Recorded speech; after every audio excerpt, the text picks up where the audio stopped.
no burn ban in Kerr County at this time till further notice. Let me give you a visual. I know probably all of y'all have been in our community capturing the aftermath of this disaster. But with that said, also take note that Kerr County is 1,100 square miles of beautiful but complex hill country.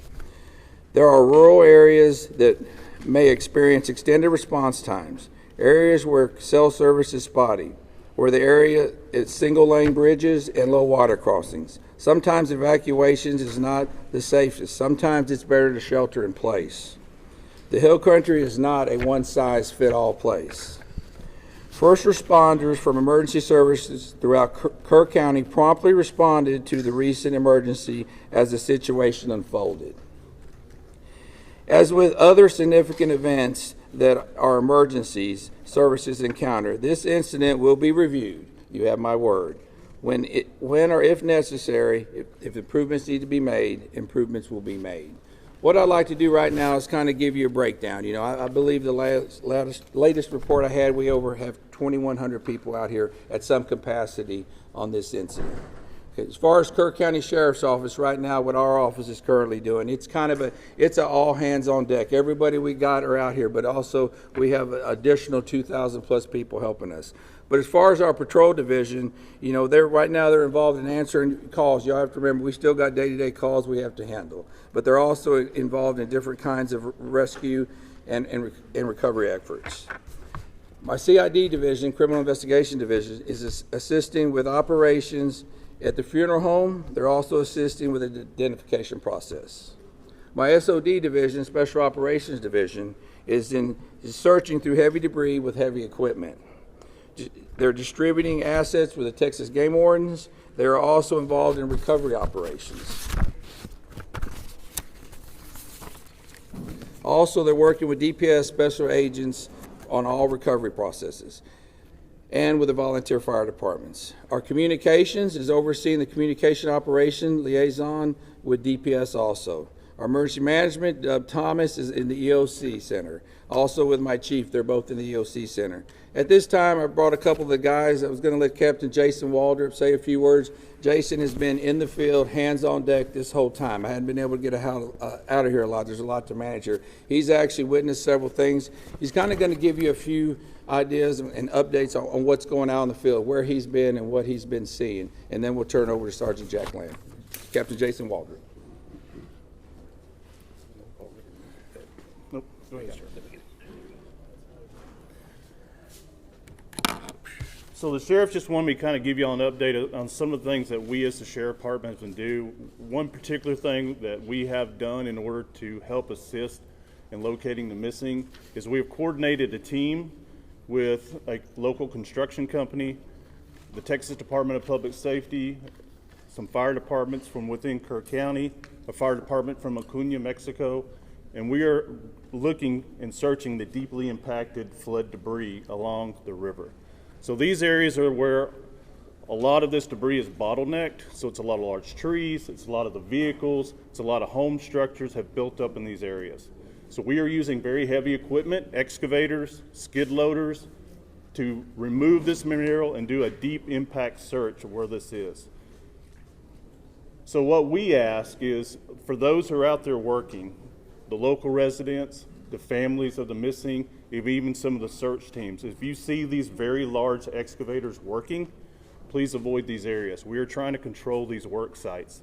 We have spotters on the ground, so as this material is being removed, we are looking for anything of a sign of a person that may be within this material.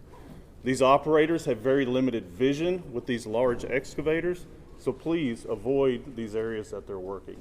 We're still spotting areas up and down the river where we can take apart these materials and hopefully locate some more of the missing. So that's one main thing that we've been doing along the river to help this process. Sergeant Lamb. Thank you. Morning. Jonathan Lamb, Kerrville Police Department.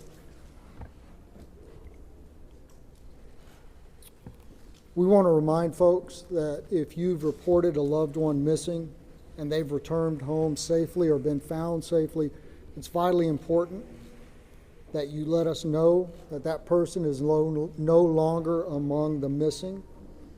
We need to keep an accurate count, as accurate as possible. So if you've reported somebody missing and they've been recovered safely, please let us know.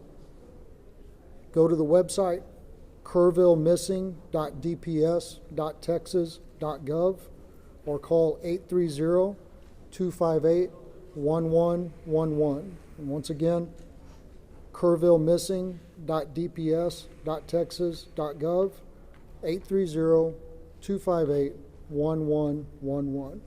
We are actively working to ensure that we have an accurate count so that we know who to look for. And now I want to talk to the people here in this community, inside the city limits of Kerrville, people in Kerr County. A few things. We know that folks are beginning to clean up. And we have large debris piles. And we ask them not to use heavy equipment to take down those debris piles until they've been checked by a search party, because it's possible there are victims in that debris pile, and we don't want to disturb that. Please give us a call, our non-emergency numbers at the police department and the sheriff's department, and let us know that you've got a debris pile that needs to be checked before you begin that level of cleanup. Sheriff Letha mentioned the burn ban. That's countywide. We need people to respect that. Do not burn during this time. And we continue to ask people to steer clear of the area and let our first responders work. Again, this operation is ongoing and continuous. Our first responders are trying to get to places to do their jobs. And people come in here from outside the community and people within the community who want to go sightsee and look at the river and see the flood damage. It's making our job very hard. We ask folks to give us room to work.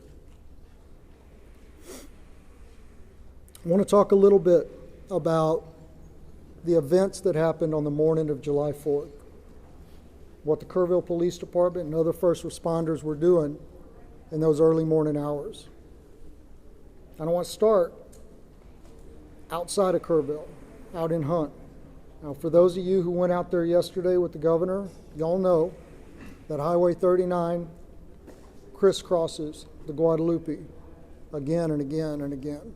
And all of those low water crossings, when they flood, they create islands where you can't get in and you can't get out, trapping people in their homes, trapping people in vehicles. And that's what happened on the morning of July 4th. One of our patrol sergeants lives out there in Hunt, and he got up, he got ready to go to work, and he realized when he hit the intersection of FM 1340 and Highway 39 that he was trapped on an island that was Hunt, Texas. And he saw people, dozens of people trapped on roofs. He saw people trapped in swift moving water. He gave them encouragement over his public address system in his vehicle. He told them to be strong, that he would get to them as quickly as he could, and to hang on. And he knew he needed help. He went to another detective, Kerrville Police Department detective who lives out there, and he woke him up and he said, "It's bad. I need you to get your gear on and come find me." And then he went back out. And for 13 hours, those two officers, along with some Hunt volunteer fire department firefighters and an emergency room doctor, provided care to that Hunt community. When it was safe to do so, they waded into the water and they rescued people. They got people down off of roofs. They collected them there at the Hunt school. There was a young boy with a pretty severe leg injury that was given first aid treatment throughout the day. Other people came. Many of them were injured. They provided first aid. They coordinated helicopter evacuations for the most critically injured. communicated the situation back to our emergency dispatch center at the Kerrville Police Department. When the waters began to recede, they knew that vehicles would be making their way out there when it was safe to do so. So they went back and forth, clearing out debris to clear a path for those vehicles. They saw helicopters flying back and forth, making recoveries upriver, evacuating those summer camps. And they were by themselves on that island that was Hunt, Texas, doing what they do, serving, protecting, and helping, until about 5 o'clock in the afternoon, when other emergency workers and high-profile vehicles were able to get out there. And here in town, the early morning hours is still dark. Our officers realized that areas of town that traditionally don't flood were going to flood, and that low-lying areas close to the river were in danger. Our officers spent hours going back and forth. In that first hour, they evacuated over 100 homes and evacuated and rescued over 200 people. And to say that doesn't even come close to explaining the actions that took place.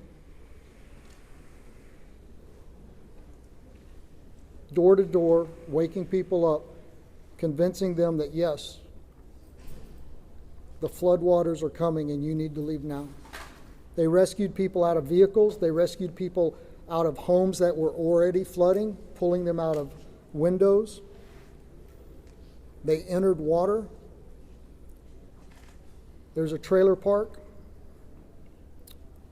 that flooded in minutes. One officer was there by himself, and he realized, I need help.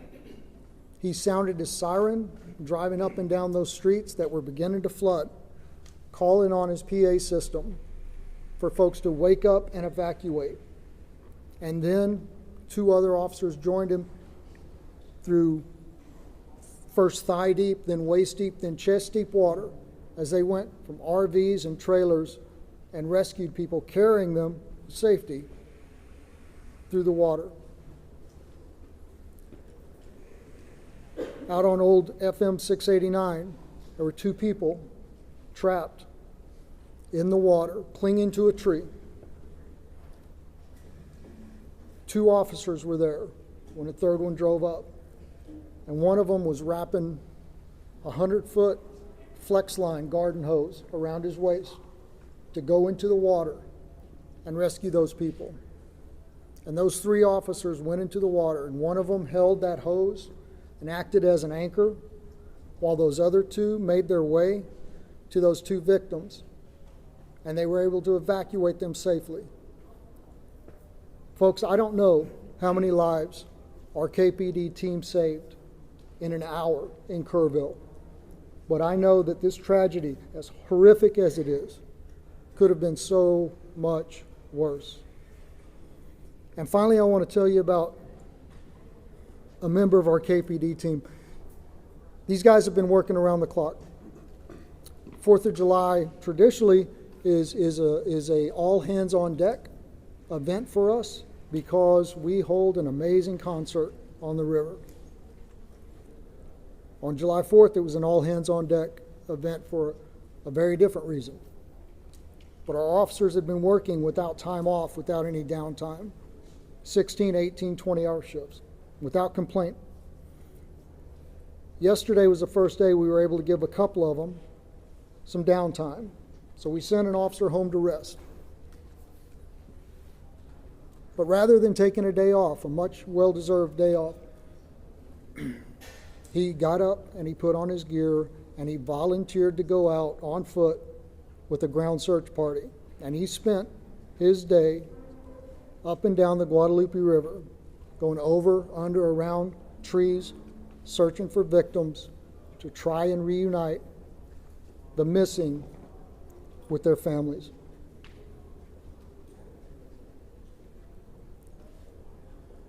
I think that is Texans helping Texans in the greatest sense of the word. That's what community is. And that's what's important right now. I want to continue to thank y'all for helping us spread the messages that need to be spread. Before I open this up for a very few questions, just ask you to please,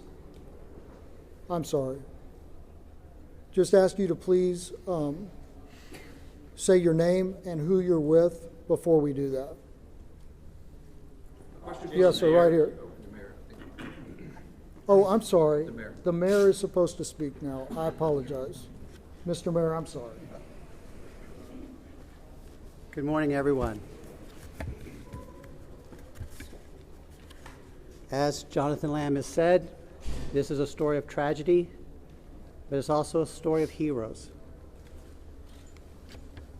Captain Walter, thank you for all you've done. Every first responder, thank you for all you have done. The recent numbers reported break my heart. And they break the heart of everyone up here, everyone who's been working since July the 4th. I want you to know, I think it's important for the public to know, I think it's important for the families to know. In that Emergency Operations Center, there's not little silos of departments and agencies. They're working as one team with one goal, to find the missing and bring them home.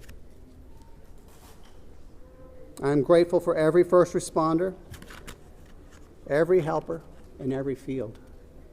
Those who are feeding the hungry, those who are providing shelter to people who have no home, those who are providing clothing, who no longer have a wardrobe. I'm also grateful for the generosity of the world. Two companies that are hometown companies, companies that started in Kerrville, Texas, announced today and yesterday that they will be donating to the relief effort.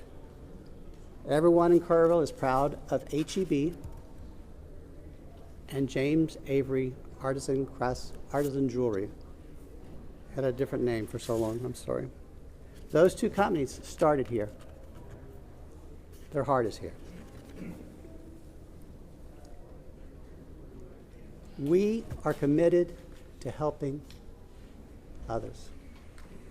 After you all go home or go to the next story, we will still be here. We live here.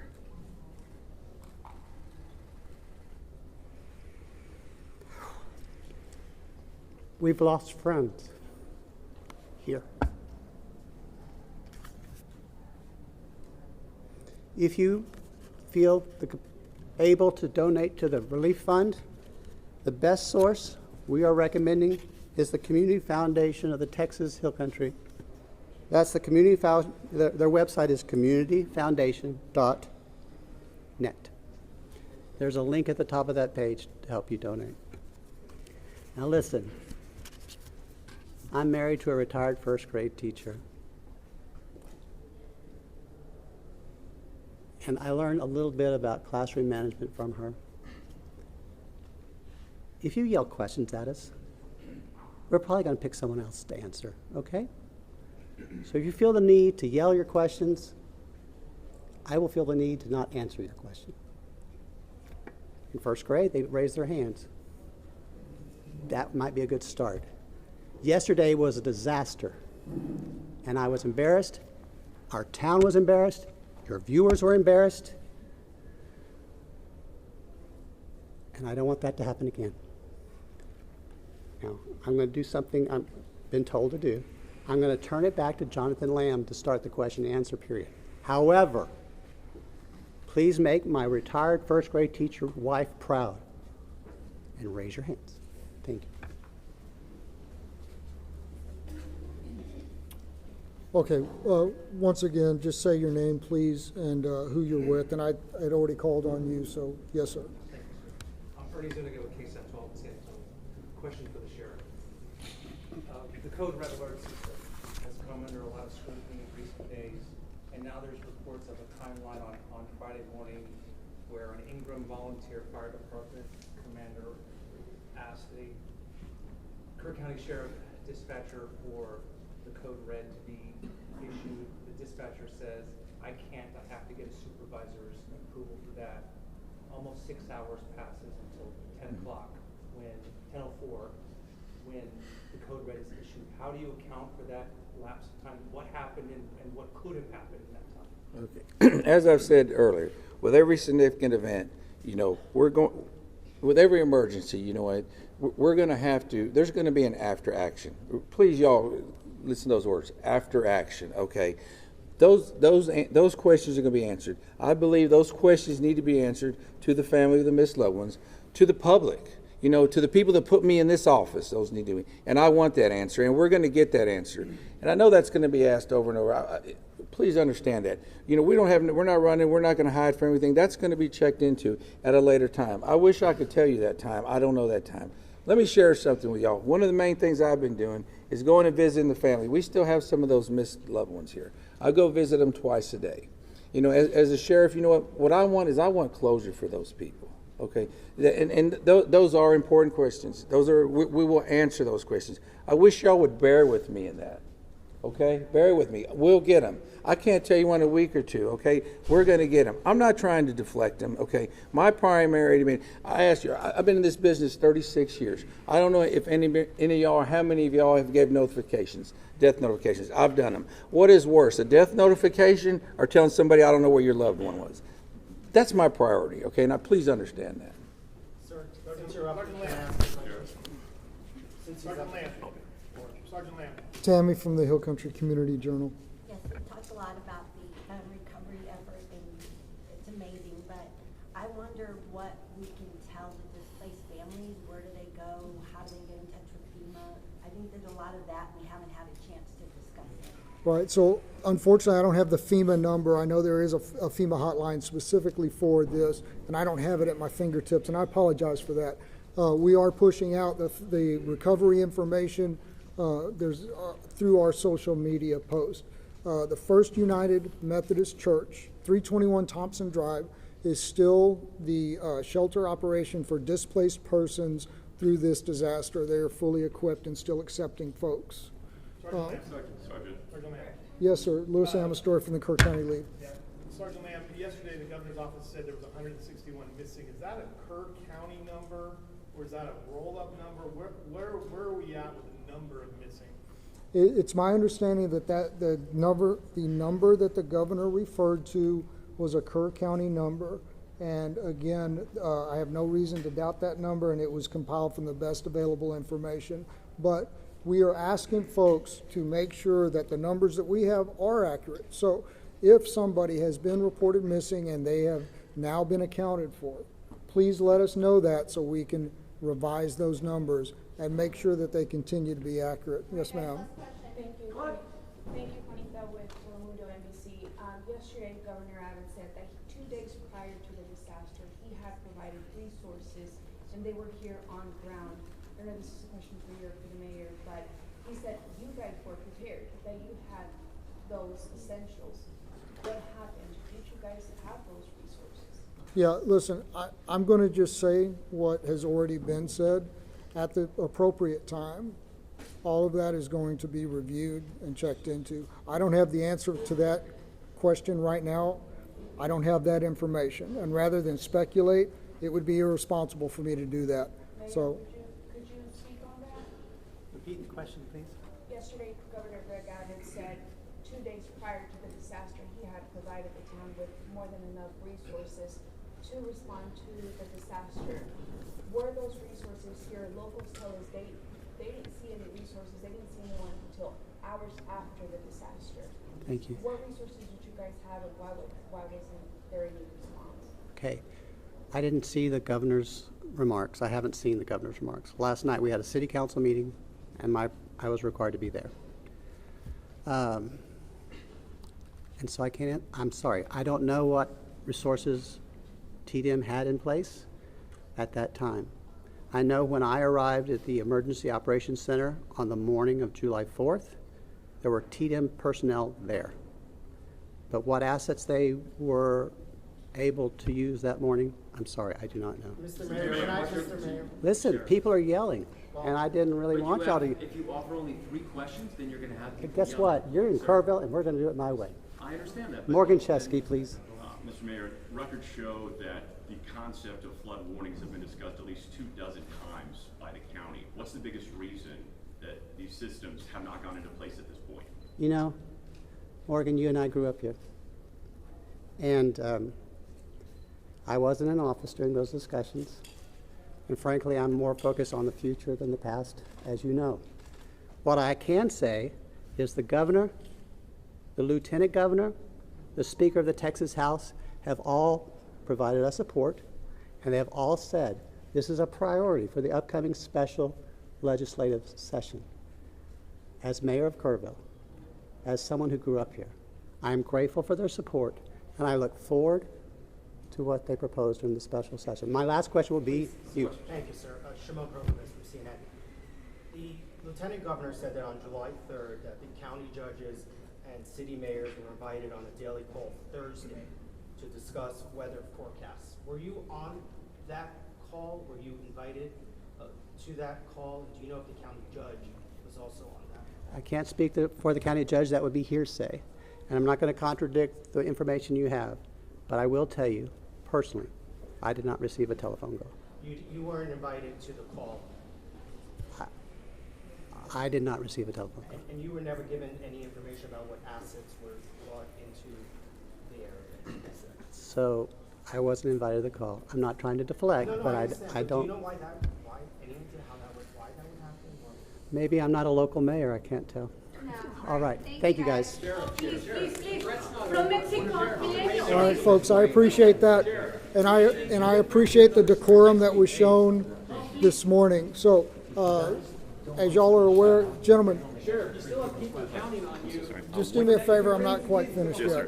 All right, so as y'all are aware, there's not going to be a 1500 presser. What we are going to do is send out an update, any updates through the email list. And once again, if you haven't gotten on our email list, that's going to be JIC, J-I-C, at kerrvilletx.gov. I'll give it to you again, JIC at kerrvilletx.gov. Thank y'all.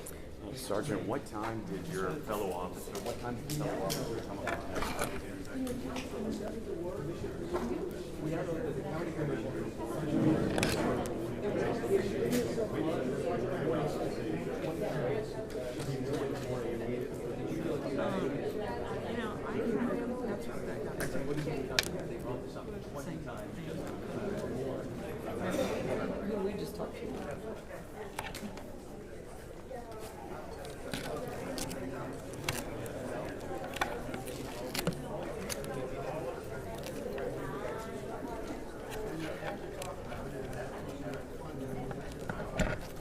So much for that.